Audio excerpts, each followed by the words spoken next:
दोस्तों का बहुत बहुत स्वागत है। दोस्तों, आज के वीडियो में 4 ऐसे जूस के बारे में बात करेंगे जो पुराने से पुराने कब्ज को दूर कर देगा। कितनी भी जटिल कब्ज क्यों ना हो, कितना भी जबरदस्त कॉन्स्टिपेशन क्यों ना हो, इन 4 जूस से अपना करके और इन 5 चीज़ों को अवॉइड करके आप बिना दवा के, बिना साइड इफ़ेक्ट के आसानी से पुराने कब्ज को ठीक कर सकते हैं। तो दोस्तों, इस वीडियो को ध्यान से अंत तक सुनिएगा।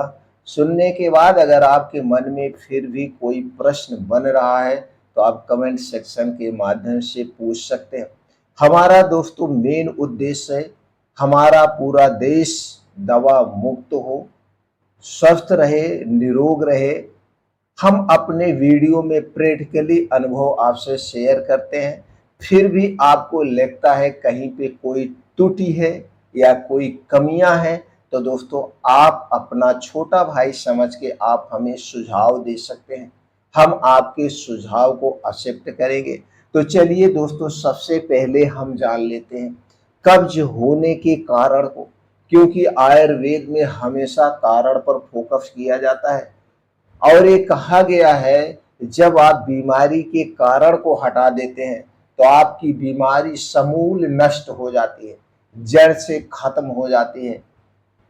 और आपका शरीर इतना शक्तिशाली है कि हर एक बीमारी को रिमूव कर सकता है। दवा तो हम मन को संतुष्टि करने के लिए खाते हैं, दवा का कोई काम नहीं है। ये हमारा खुद का अपना दोस्तों 40 साल का अनुभव है। आपका शरीर सब कुछ ठीक कर सकता है, खतरनाक से खतरनाक बीमारी को ठीक कर सकता है। और इस धरती पर ऐसे बहुत सारे लोग हैं जिन्होंने एक कारनामा कर दिया है। अगर आपको नहीं विश्वास है तो दोस्तों, कैंसर जैसी खतरनाक बीमारी को बिना दवा के अपने माइंड हीलिंग से कई लोगों ने ठीक किया है। इस पे किताबें भी छप चुकी है, वीडियो भी बने हैं, सब कुछ आपको गूगल पे मिल जाएगा। तो दोस्तों चलिए हम सबसे पहले कब्ज होने के कारण पर प्रकाश डालते हैं। कब्ज होने का सबसे बड़ा कारण है दोस्तों, वो है गलत खान पान, गलत दिनचर्या और गलत लाइफ स्टाइल। अगर हम बहुत कम फाइबर वाली चीजें खाते हैं तो कम फाइबर वाली चीजें खाने से कॉन्स्टिपेशन बढ़ता है। दूसरा कारण है अगर हम बाहर की बहुत ज़्यादा तली भुनी चीज़ें खाते हैं, जैसे समोसे, पकोड़े, पिज्ज़ा, बर्गर, मोमोज, इनमें दोस्तों फाइबर नाम मात्र का होता है और इसे खाने से हमारे शरीर को कोई फायदा नहीं होता है, सिर्फ और सिर्फ नुकसान होता है। अगला चीज है दोस्तों, वो है कारण, वो है दोस्तों रात का खाना खाना। अगर आप देर रात खाना खाएंगे, हैवी खाना खाएंगे तो यह खाना जल्दी से डाइजेस्ट नहीं हो पाता है, हमारे पेट में पड़ा रहता है और सुबह पेट खुल के साफ नहीं होता, क्योंकि सूर्य डूबने के बाद हमारा पाचन तंत्र स्लो हो जाता है। इसलिए अपने रात के खाने के टाइम को बदल दीजिए। रात में खाने का समय जिस दिन से आप बदल देंगे, ठीक 90 दिन के बाद आपके शरीर का खुद ब खुद पुनर्जन्म हो जाएगा। रात का खाना खाएं कब? चलिए ये जानते हैं। रात का खाना सूर्य डूबने के 1 घंटा पहले आप खा लीजिए। जो कुछ भी खाना पीना है 1 घंटा पहले खा लीजिए।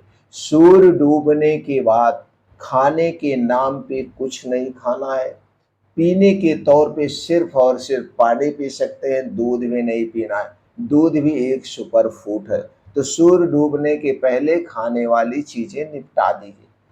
ऐसा जिस दिन करना शुरू करते हैं, 90 दिन के बाद आपके शरीर में कोई भी बीमारी हो, चाहे वो कब्ज हो, चाहे वो ब्लड प्रेशर हो, चाहे शुगर हो, जो भी समस्याएं, उसके लिए जो भी आप मेडिसिन ले रहे हैं उसकी खुराक आधी हो जाएगी। ये काम करना है। दूसरा, खाना हमेशा जमीन पे अलती पलती मार के बैठ के खाना है। खाने को चबा चबा के खाना है। खाने के समय हो सके तो पानी ना पिए। खाने के 1 घंटे पहले पानी पी सकते हैं और खाना खाने के 1.5 से 2 घंटे के बाद पानी पीजिए। आपका डाइजेशन हमेशा दुरुस्त रहेगा। इसके अलावा चीनी, मैदा, रिफाइन की गई चीज़ों में जितनी भी चीज़ें बनी हैं, इनको खाना बंद कर दीजिए।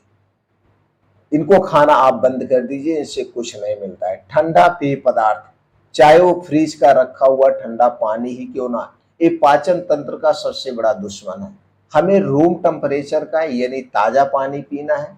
नहीं तो दोस्तों, अगर आपको पाचन तंत्र से संबंधित गंभीर समस्या है तो हमेशा गुनगुना पानी पीजिए, आपका डाइजेशन हमेशा स्ट्रांग रहेगा। शराब का सेवन बिल्कुल नहीं करना है। शराब, अल्कोहल या धूम्रपान, बीड़ी, गुटखा, तंबाकू, ये सारी चीज़ें सबसे ज़्यादा नुकसानदेह है। हमें खाना क्या है? दोस्तों, अगर आप कब्ज को दूर करते हैं तो ये तरीका अपनाइए। पहला क्या आपको करना है, स्टेप बाय स्टेप हम जानते हैं। हमें शुरुआत करना है जूस से।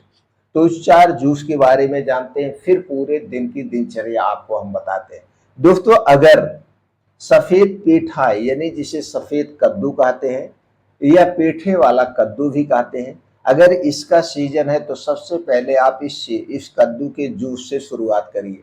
1 गिलास सफेद कद्दू का जूस यानी पेठे वाले कद्दू का जूस रोज सुबह खाली पेट आपको लेना है। जब आप योगा, प्राणायाम, मेडिटेशन करके घर 7:30 से 8 बजे के बीच वापिस आएंगे तो सबसे पहले 1 गिलास जूस को पीना है।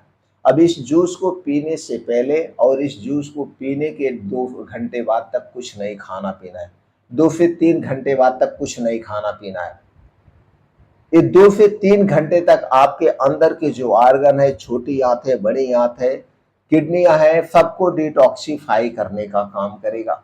कितने दिन तक ये जूस लेना है? कम से कम 21 दिन तक, ज़्यादा से ज़्यादा 21 महीने तक।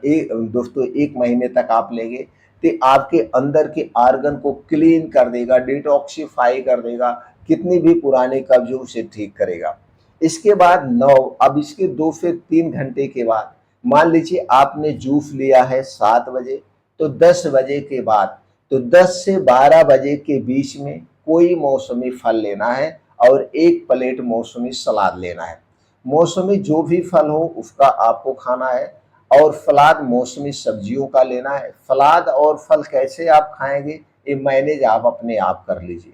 अगर हम ओजन की बात करें तो सलाद का ओजन कितना होगा, जितना आपका वेट है उसका 10 गुना। मान लीजिए आपका वेट 60 किलो है तो 600 ग्राम सलाद और 600 ग्राम आप कोई मौसमी फल लेंगे।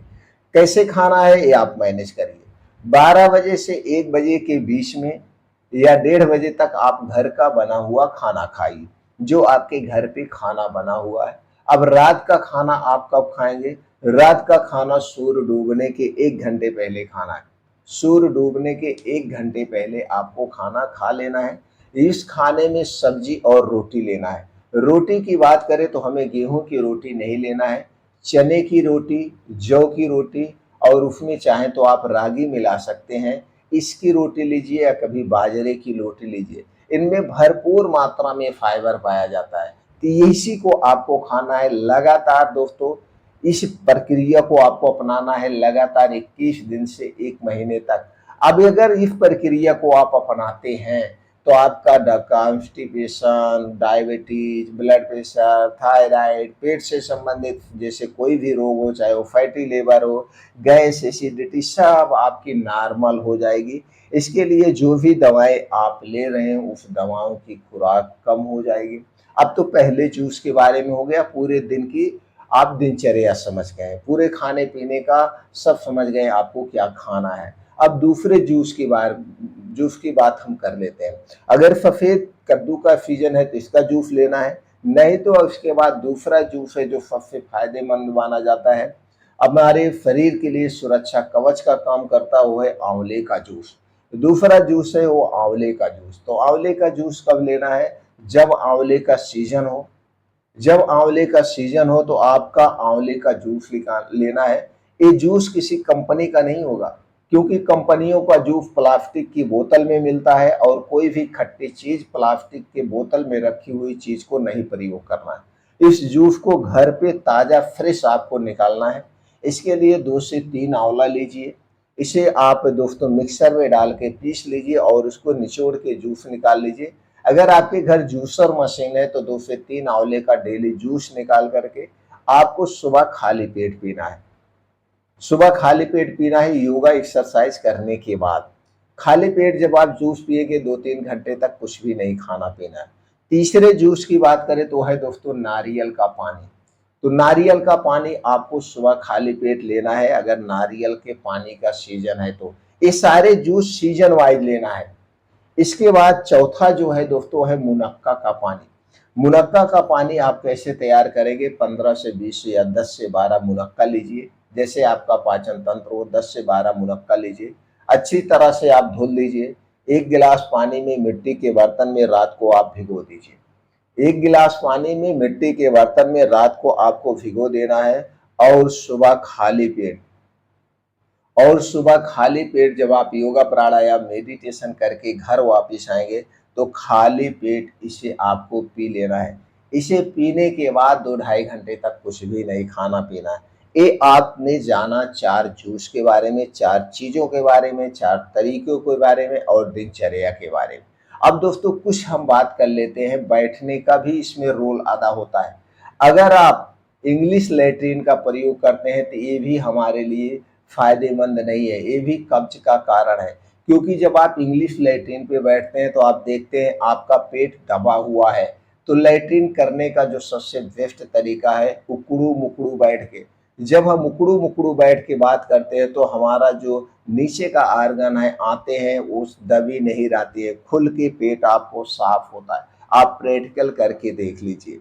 तो दोस्तों उकड़ू मुकड़ू बैठ के या देसी लैट्रिन का प्रयोग करिए, सबसे बेस्ट लैट्रिन है। इसीलिए पहले के लोग खुल के बाहर जाते थे, जब बाहर फील्ड में जाते थे तो उकड़ू मुकड़ू बैठते थे और वह भी रोल अदा करता है। इसके साथ कुछ आप योगा कर सकते हैं, कुछ प्राणायाम कर सकते हैं। योगा की बात करें तो दोस्तों कई सारी योगा है और सबसे बेस्ट जो माना जाता है वो है मॉर्निंग वॉक। तेज गति से डेली 5 से 6 किलोमीटर का मॉर्निंग वॉक करिए, वो भी जहाँ पे मिट्टी हो, हरी घास हो, नंगे पाँव करिए। इसके बाद कपाल भात अनुलोम विलोम वज्रासन भंत्रिका प्राणायाम शीर्षासन दंड बैठक के सारे रोल अदा करते हैं। नीचे के पोजीशन यानी नाभ के नीचे के जितने भी आर्गन है ये इसकी वाली एक्सरसाइज करना चाहिए, यहाँ का मूवमेंट बढ़ाना चाहिए।